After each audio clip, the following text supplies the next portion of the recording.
What's going on, guys? It's Nick here, back with another video. Today we're going over the early round players that I have not been drafting this season. I've completed 20 Best Ball Mania 4 drafts thus far. It's a $25 fantasy football tournament. Every player I discuss in today's video is someone I have drafted 0% of across those 20 teams. So sit back, hit the like button, and let's get things started off with Najee Harris. Najee is the 12th running back off the board on Underdog. He's also the 12th running back in the Fantasy Pros rankings. Is my running back 13. So not a massive difference there. But my main issue with Najee is opportunity cost mixed with his lack of efficiency. Underdog ADP, which is like a 3 wide receiver format, has him at the 3-4 turn. Fantasy Pros, which I'm assuming is like a 2 wide receiver format, has him at the 2-3 turn.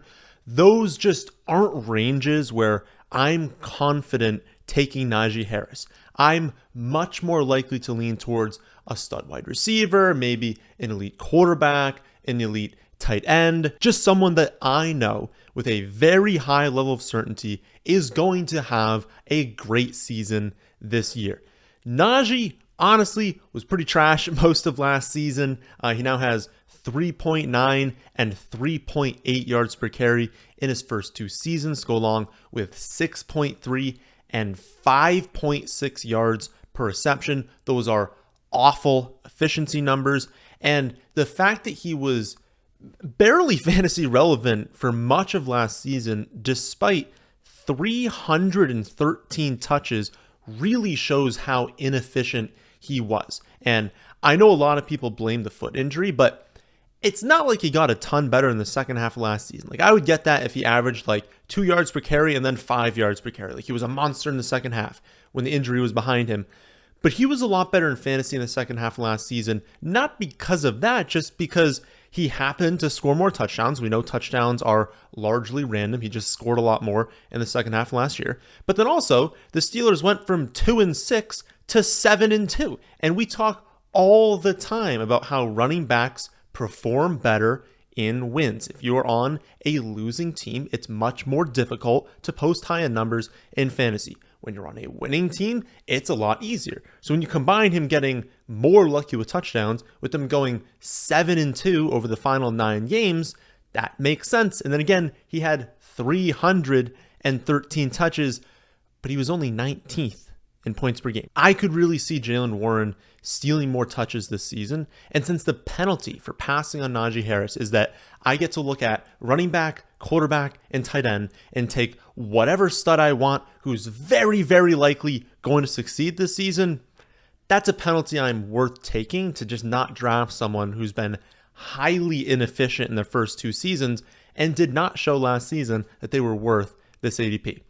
Another player that I have 0% of is Travis Etienne. Etienne is the running back 13 on Underdog, 13 on Fantasy Pros, my running back 14. Again, not a huge difference, but I really think people are just not factoring Tank Bigsby in enough and just what that does to the ceiling for Etienne. Because whenever you draft someone, you would very much prefer that they not only return value at their ADP, but they exceed it. But Etienne ranked 24th in points per game last season, despite competing with only James Robinson, who got cut from them, just got cut by the Patriots, like clearly was not good last season, was still stealing some touches from Etienne, but he was only competing with him. Then 66 touches for career backup JaMycal Hasty, only 12 touches of the whole season for Snoop Connor. So for a really good chunk of the season, Etienne was effectively a featured back, but he didn't really capitalize on that opportunity. He finished the season 15th in routes run, but only 31st in target share. Targets are earned in the NFL, and Etienne just didn't do a good job of earning them. He maxed out at only 3 receptions in a game, and while he made up for that with like extreme efficiency, he still didn't come anywhere close to paying off what his new 2023 ADP is of the running back 13. So you would assume looking at that his situation must have improved, or people think he's going to get a lot better of a player.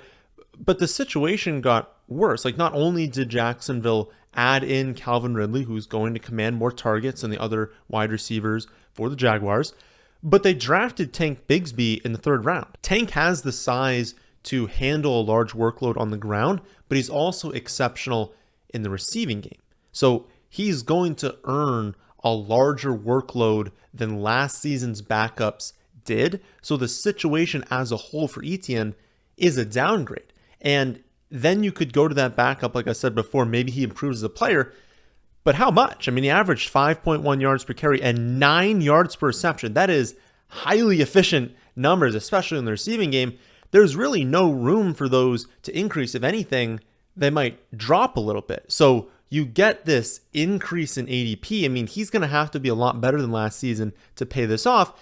And since he goes in the exact same range of the draft as Najee Harris, we've got that same thing. There's not that much risk in not drafting Etienne because by avoiding him, you're just drafting other very, very good players at other positions that you're very confident are going to be great this season. Someone who does make me a little bit uneasy in fading is Ken Walker. So I'm not that uneasy in fading Najee or Etienne. I really just don't think they kill us this season. Ken Walker he could bury you for kind of fading him. He goes a tad later. I mean, Underdog running back 15, Fantasy Pros running back 14, but it's a little bit later in the draft. My running back 20 though. Luckily, his ADP is dropping 10 spots in the last month and a half. So I think people are at least realizing that before it was completely egregious how early people were taking him. Again, down about 10 spots. Maybe he can drop another 10 spots or so, and then we can actually gain some exposure to him later in the summer. But I just still, even at this new ADP, I can't justify getting any of him right now. He commanded 35 targets last season, despite Penny getting hurt in week 5. DJ Dallas not only being bad, he's not very good running back, but also getting hurt. Travis Homer being slightly better, but pretty mediocre. Travis Homer might not even make the Bears roster this season. And then he also got hurt. They just had such awful backup running backs who were also injured for the entire season. You look forward to this season, Charbonnet gets taken in round 2, only 12 picks later than Ken Walker did last season. McIntosh gets drafted late, but he's quite literally a passing down specialist who Pete Carroll, who always has a rosy outlook on every player, but had said they very, very much could have been a mid-round player. I think he said he could have taken him in round 3. Beat reporters are saying that he is a lock to make the roster. And so you consider all of that, and then you add on non-running backs, and you say, well, JSN was taken in round 1. He's going to command a lot more targets than Marquise Goodwin was last season. And so you have Walker now in the receiving game. I mean, what is he, the 5th or 6th? Probably the 6th option in the receiving game. 3rd best receiving running back on the depth chart, and now also has to contend on early downs with Charbonnet, and he's going in a similar range as these 2 other running backs. This is just a range of running back I would avoid. I just wouldn't be drafting these running backs 13, 14, 15, go with wide receiver, go with tight end, go with quarterback. It's just not worth taking them because there are so many risk factors that I think people are just completely overlooking. Take these other positions. It's not worth it. As for wide receivers, I haven't been drafting. There are fewer, since I think the ADPs make a lot more sense at the wide receiver position. But one that I've not drafted yet is Christian Watson. He's, depending on the site, so this one's going to be interesting when sites like, ESPN, Yahoo, NFL, when we actually have real ADP data from those sites, we'll see where he's going. On Underdog, it's the wide receiver 21. Fantasy Pros has him at 26. I think if you look at preliminary ADPs on different sites, it's around 23. So we will see how that shakes out. He's my wide receiver 24. But if anything, he's trending up. And so it's moving to a range where I wasn't drafting him before, but he's now going earlier and earlier. And I get the appeal. I do completely understand it. He is incredibly athletic. He flashed an extremely high ceiling last season, not only thinking about it from a season-long standpoint, but weekly. Someone who had, 100 yards and 3 touchdowns in a game. He's fully capable of these explosion weeks that win you the week.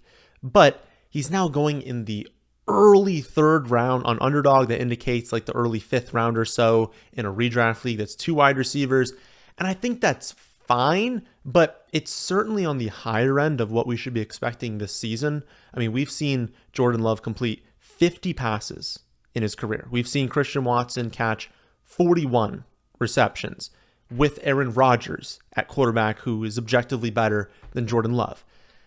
It just feels very, very risky. Like, how good do we really think the Packers are going to be this season? Probably a below average team. I'd be pretty surprised if they were an above average offense. But I think the thing is, like, if you're making this pick, you are betting on this offense being better than we're expecting. And if you believe that to be the case, you believe in Jordan Love, you think the Packers are going to exceed expectations, why not just spend a pick on Romeo Doubs much, much, much later in the draft? Like, he's been Love's favorite target in camp, and he's not going to cost you an early 4th round pick.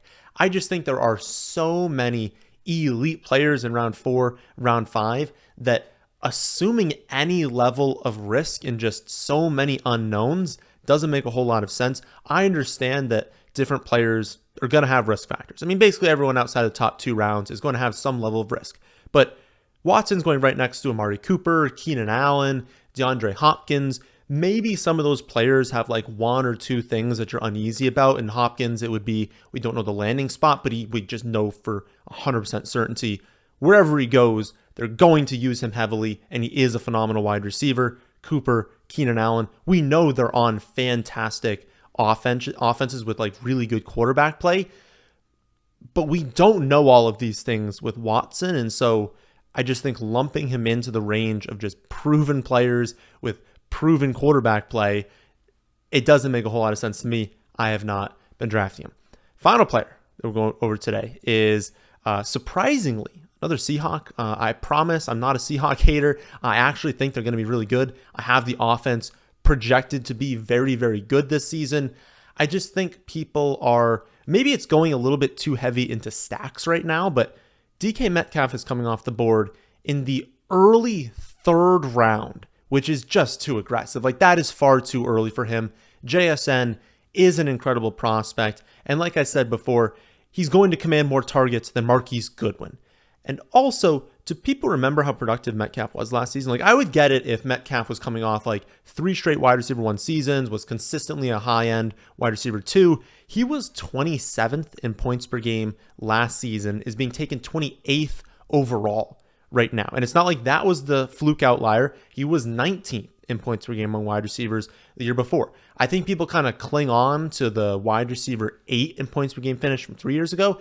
But those were very different circumstances. Like, that was a year where their 3rd most targeted player, not just wide receiver, 3rd most targeted player, only commanded 47 targets. That's not going to happen again. Like, this is no longer an offense that's hyper-focused on only 2 players. JSN is going to catch a ton of passes this season, and that's really going to limit how productive the other 2 wide receivers can be when they hit their ceiling. They can still have good weeks. They can still be productive overall. But if we're looking at like, you know, an 80th percentile outcome for DK Metcalf, when you add in someone who JSN is fully capable of 70 receptions this season, that's going to limit how many receptions Metcalf can truly hit. And I keep going back to this. If you love this offense, which I do, again, it might seem like I don't. I really like this offense.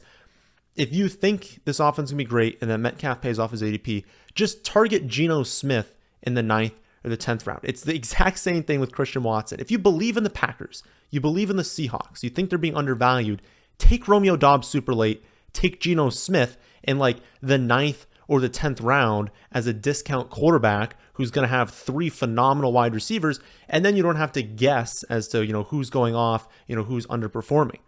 They're just going to be really good in your mind, and so just take Geno Smith, not DK Metcalf, in the early 3rd round. It's just too early for a player that has only returned that level of value in 1 of their 4 seasons as a pro, who's facing the most target competition of their career.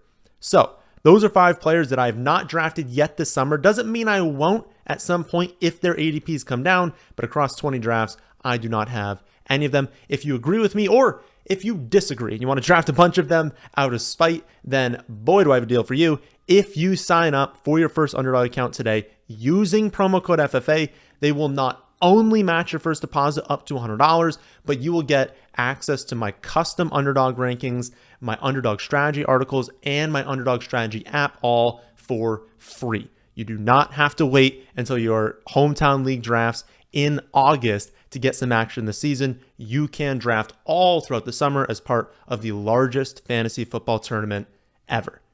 That, my friends, is the end of this one. Hope you all did enjoy. If you did, how about hitting the like button? And how about subscribing to the channel if you're new here? Thanks for watching.